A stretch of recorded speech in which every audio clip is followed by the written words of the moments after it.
নমস্কার বন্ধুরা। আজকে ভারতীয় চলচ্চিত্র জগতের এক উজ্জ্বল নক্ষত্র শর্মিলা ঠাকুর তার কথা বলবো, যিনি বাংলা ও হিন্দি দুই ভাষার সিনেমাতে সমান দক্ষতা ও মর্যাদার সঙ্গে নিজের স্থান তৈরি করেছেন।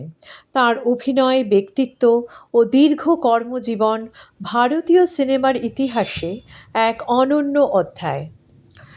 শর্মিলা ঠাকুরের জন্ম 8ই ডিসেম্বর 1944 সালে ভারতে। তিনি প্রখ্যাত ঠাকুর পরিবারের সদস্য এবং কবিগুরু রবীন্দ্রনাথ ঠাকুরের বংশধর। কোনো এক সাক্ষাৎকারে তিনি বলেছিলেন, তার বাবার দিক থেকে এবং মায়ের দিক থেকে দুদিক থেকেই রবীন্দ্রনাথ ঠাকুর অর্থাৎ ঠাকুর বংশের সাথে তাদের সম্পর্ক রয়েছে। এই সাংস্কৃতিক ঐতিহ্য তার ব্যক্তিত্ব ও শিল্পবোধে গভীর প্রভাব ফেলেছে। পরবর্তীকালে তিনি ভারতীয় ক্রিকেট দলের প্রাক্তন অধিনায়ক ও নবাব মনসুর আলী খান পাতাউদিকে বিয়ে করেন। তাদের 3 সন্তান সৈফ আলী খান, সোহা আলী এবং সাবা আলী খান, যাদের মধ্যে সৈফ ও সোহা চলচ্চিত্র জগতের সঙ্গে যুক্ত। শর্মিলা ঠাকুরের চলচ্চিত্র জীবন শুরু হয় মাত্র 13 কিংবা 14 বছর বয়সে কিংবদন্তি পরিচালক সত্যজিৎ রায়ের হাত ধরে। অপুর সংসার ছবিতে তিনি অপর্ণার চরিত্রে অভিনয় করে দর্শক ও সমালোচকদের দৃষ্টি আকর্ষণ করেন। এরপর তিনি একের পর এক সত্যজিৎ রায় পরিচালিত ছবিতে অভিনয় করেছিলেন, যেমন দেবী, নায়ক, অরণ্যের দিনরাত্রি।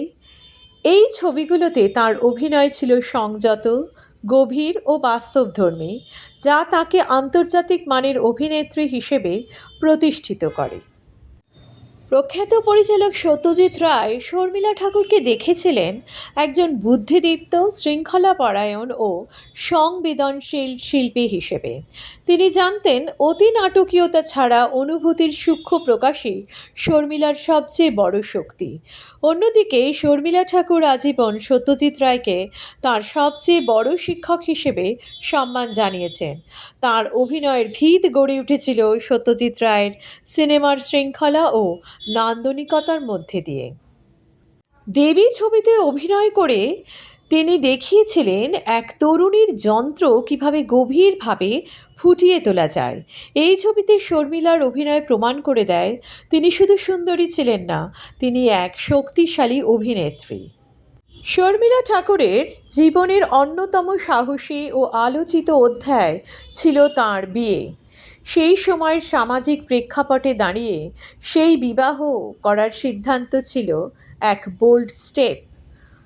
তিনি বিবাহ বন্ধনে আবদ্ধ হয়েছিলেন ভারতের প্রাক্তন ক্রিকেট অধিনায়ক ও পাতাউদি নবাব পরিবারের উত্তরসূরি মনসুর আলী খান পাতাউদির সঙ্গে।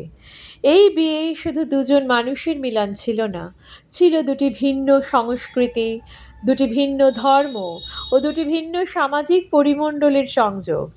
60-এর দশকের শেষ ভাগে একজন প্রতিষ্ঠিত হিন্দু বাঙালি অভিনেত্রীর মুসলিম রাজপরিবারে বিয়ে করা ছিল যথেষ্ট সাহসের বিষয়।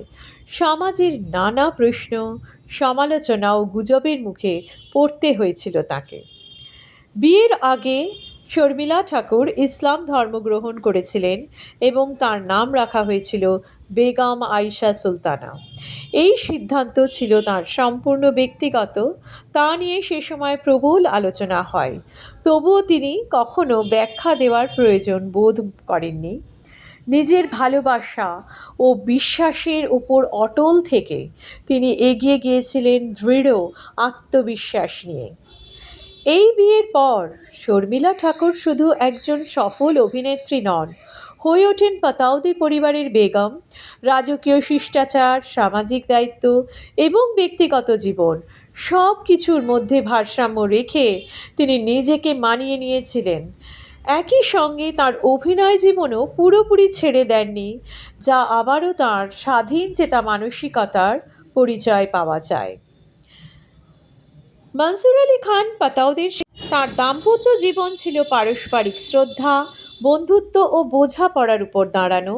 নবাব পাতাউদির অকাল প্রয়াণ তাঁর জীবনে এক গভীর শূন্যতা এনে দিলেও সেই সম্পর্কের স্মৃতি ও সম্মান তিনি আজও বহন করে চলেছেন।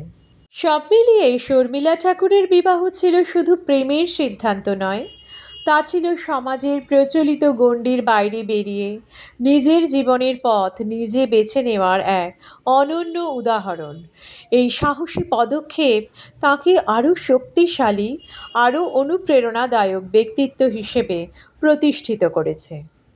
তিনি ছিলেন একজন সাহসী অভিনেত্রী, যিনি সময়কে অতিক্রম করে এগিয়ে চলার ক্ষমতা রাখতেন। অভিনয় জগতে তার আবির্ভাব এমন এক সময় যখন শিল্পীদের জন্য সাহস ছিল নীরব লড়াই। সেই লড়াই তিনি করেছেন আত্মসম্মান ও দৃঢ়তার সঙ্গে। তিনি সাহস দেখিয়েছেন চরিত্র নির্বাচনে। শুধু সৌন্দর্যের গণ্ডিতে নিজেকে আবদ্ধ না রেখে তিনি বেছে নিয়েছেন জটিল, সংবেদনশীল এবং বাস্তবধর্মী চরিত্র।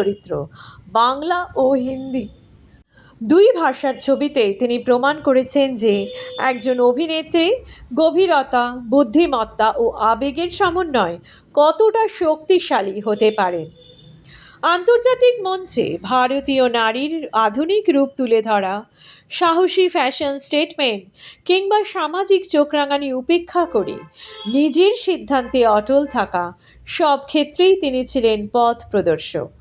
বাংলা ছবিতে খ্যাতি অর্জনের পর শর্মিলা ঠাকুর হিন্দি সিনেমাতেও সমানভাবে সফল হন। 60 ও 70-এর দশকে তিনি বলিউডের শীর্ষ নায়িকাদের মধ্যে একজন হয়ে ওঠেন। বিশেষ করে রাজেশ খান্নার সঙ্গে তার জুটি ছিল অত্যন্ত জনপ্রিয়। উল্লেখযোগ্য হিন্দি চলচ্চিত্রগুলির মধ্যে রয়েছে আরাধনা, আমার প্রেম, সফর, মৌসম অ্যান্ড ইভিনিং ইন প্যারিস। শুধুমাত্র একজন সফল অভিনেত্রী নন, তিনি ভারতীয় চলচ্চিত্রে এক সেতু বন্ধন, যেখানে শিল্পসম্মত সিনেমা ও মূলধারার জনপ্রিয় চলচ্চিত্র একে অপরের সঙ্গে মিলিত হয়েছে। তার কাজ নতুন প্রজন্মের অভিনেত্রীদের জন্য আজও প্রেরণার উৎস। বলা যায় শর্মিলা ঠাকুরের জীবন ও কর্ম ভারতীয় সিনেমার ইতিহাসে চিরস্থায়ীভাবে স্বর্ণাক্ষরে লেখা থাকবে।